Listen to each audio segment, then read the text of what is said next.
আমরা যদি কেউ ফাজলামি করে কাউকে কবুল বলি তাহলে কি বিয়ে হয়ে যাবে? স্কুল কলেজে ছেলেফেলেরা অনেক সময় দুষ্টামি করে এই কাজ করেন।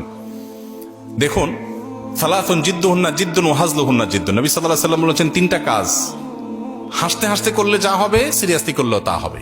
এর ভিতরে একটা হলো বিয়ে। যদি দুইজন সাক্ষীর উপস্থিতিতে, অ্যাডাল্ট দুজন সাক্ষীর উপস্থিতিতে এই কাম করে থাকেন, উভয়ে হাসাহাসি করেছেন, আর নিজেরা শিশু না হন, আপনারাও অ্যাডাল্ট হন, তাহলে হানাফি মাযহাবের মাসআলা অনুযায়ী বিয়ে হয়ে যাবে। বলবেন হুজুর মোহরটা ঠিক হই নাই। মোহর অটোমেটিক সেট হয়ে যাবে, কিন্তু বিয়ে হয়ে যাবে। খুব জটিল। এখন অনেক সময় আমরা ফাজলামি করি।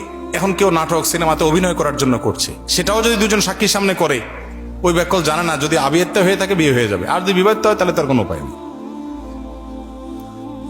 তো শরীয়তের এই মাসালাগুলো নিয়ে তামাশা করা যাবে না, এগুলো সিরিয়াস ইস্যু।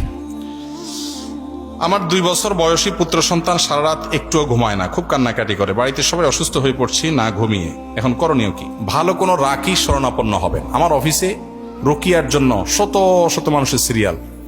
আমি বারবার করে বলি, ভাই আমি কোনো রাকি না, রুকিয়া করা আমার কাজ না, আমার নিজের রুকিয়ার জন্য আমি অন্য রাকিদের সহযোগিতা নেই।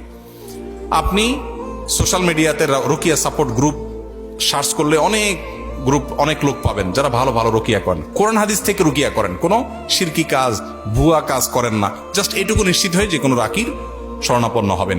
একেবারে সবচেয়ে সহজ যেটা, অনেক বই আজকাল বের হয়েছে, সেলফ রুকিয়া, নিজে নিজে রুকিয়া করবেন কিভাবে। শুধু কোরআন কারিমে আয়াত পড়ে আয়াতে শিফা পড়ে আপনি চিকিৎসা গ্রহণ করতে পারেন। সায়েন্সের এই যুগে এখানে অনেক সায়েন্সের ছাত্র আছেন, আপনাদের কাছে মনে হতে পারে যে ভাই কোরআন আয়াত পড়বো আর ট্রিটমেন্ট হয়ে যাবে। হ্যাঁ, কোরআন আয়াত পড়বেন আর ট্রিটমেন্ট হবে। বলে তাহলে হসপিটালের দরকারটা কি? নবী করিম সাল্লাল্লাহু আলাইহি সাল্লাম মানুষ অসুখ হলে তাকে চিকিৎসা গ্রহণ করতে বলেছেন, নির্দেশ করেছেন যে তোমরা চিকিৎসা গ্রহণ করো। এট এ টাইম একজন মুসলমান তিনি আল্লাহর কাছে দোয়াও করবেন।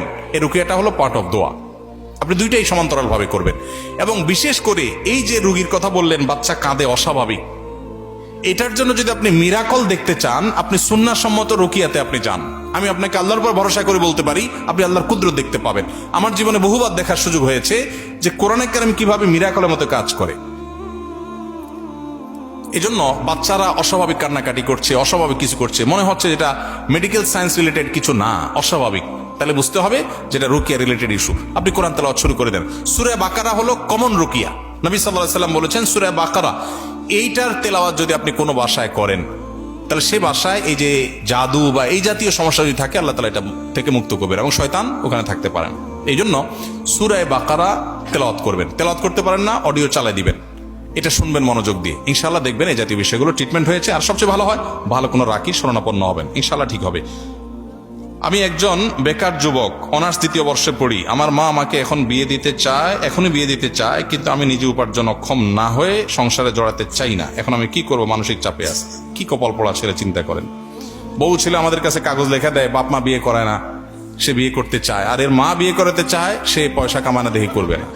মানে কত বড় কপাল পড়া হলে এটা সম্ভব, চিন্তা করেন।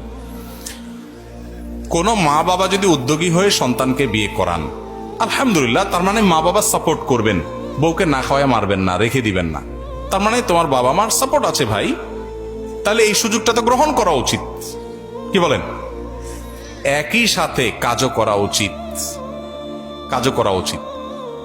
বলে হুজুর আমি পড়ালেখা করে কাজ করবো। পড়ালেখা করে কাজ করা যায় না?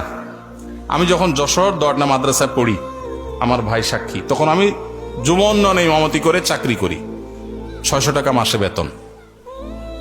আমি ছিলাম হাটহাজারী মাদ্রাসায়, সেখান থেকে এখানে আসছি। কেন?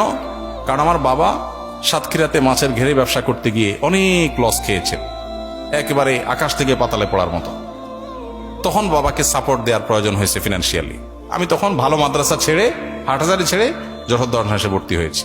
আলহামদুলিল্লাহ, ছাত্র জীবনে বাবাকে সাপোর্ট করেছি, নিজে পড়ালেখা করেছি। আমার তো পড়ালেখার কমতি হয় নাই।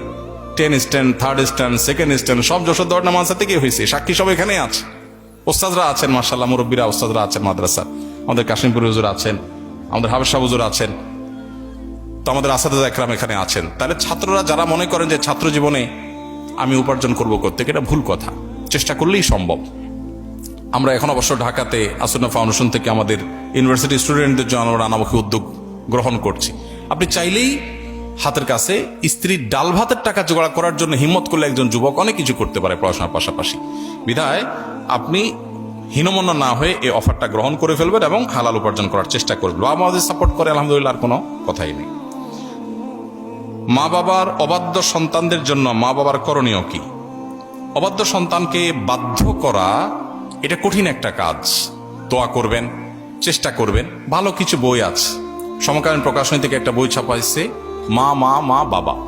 এই বইটার শরীর সম্পাদন আমি করেছিলাম, অসম্ভব ভালো একটা বই। আমার কাছে প্রচুর বই থাকে, এই বইটা আমি কিনি সব সময় গিফট করার জন্য যুবকদেরকে। তো এই ছেলে মেয়েদেরকে যদি এই বইগুলো পড়ানো যায় তাহলে এটা খুব ভালো একটা মোটিভেশন হয়। এই বই থেকে আল্লাহর ভয় দেখানো যেতে পারে, সভ্য ভালো বা অমরপতি সদাচরণকারী সন্তানদের সাথে সন্তান উঠা বসার সুযোগ করা যেতে পারে। পশ্চিমা সংস্কৃতি আমাদের সন্তানদের বেয়াদব করে দিয়েছে, আমাদের ইসলামী শিক্ষা, মোরাল শিক্ষার অভাব আমাদেরকে শেষ করে দিয়েছে।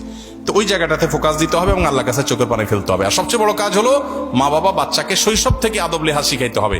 আপনি যদি আপনার বাবার জুতার উপরে পাড়া দিতে ভয় পান, লজ্জাবোধ করেন, আপনার সন্তান আপনার জুতা দেখে আপনাকে দেখে সম্মান করবে। আপনি যদি আপনার বাবার জুতাটা সোজা করে দেন, আপনার সন্তান আপনার জুতার উপরে পাড়া দিতে চিন্তা করবে 10 বার। এগুলো শেখাইতে হয় আগে ভাগে শিখান নাই, অমানুষ হয়ে গেছে, এখন সুযোগ শেষ হয়ে যায় নাই। দোয়া করেন, চেষ্টা করেন, আর আল্লাহ তাআলার কাছে চোখের পানি ফেলতে থাকেন। আল্লাহ চাইলে হেদায়েত দিতেও পারেন। সরকারি ব্যাংকে টাকা রেখে লাভ গ্রহণ করা যাবে কিনা? সরকারি আর বেসরকারি বলে কোনো কথা নাই। সুদী ব্যাংকে টাকা রেখে তার লাভ গ্রহণ করতে পারবেন না, সেটা হারাম হবে। আর সুদী ব্যাংক যদি না হয়, ইসলামী ব্যাংকিং হয়, তাহলে সন্দেহপূর্ণ হয়, সেক্ষেত্রেও লভ্যাংশটা নিজে ভোগ না করে দান করে দেওয়াটাই হলো তাকওয়ার দাবি এবং সন্দেহের ঊর্ধ্বে ওঠার জন্য সেটা সবচাইতে এহতিয়াত এবং সতর্কতা। আমি পার্সোনালি সেটা করি, যে টাকা রাখতেই যেহেতু